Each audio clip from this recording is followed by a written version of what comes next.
Teacher and everybody, my name is Moon. Today I'm talking about my favorite electronic device. My favorite electronic device is my smartphone. It is you Samsung Galaxy phone.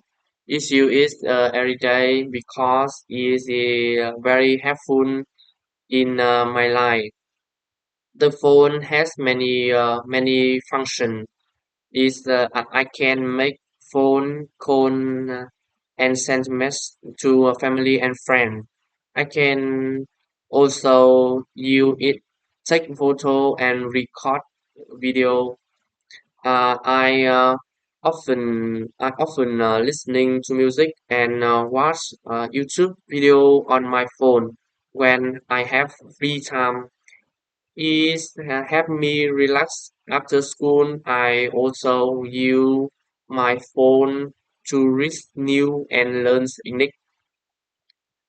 There are many apps that help me study and improve my skill. Sometimes I play game on my phone for fun.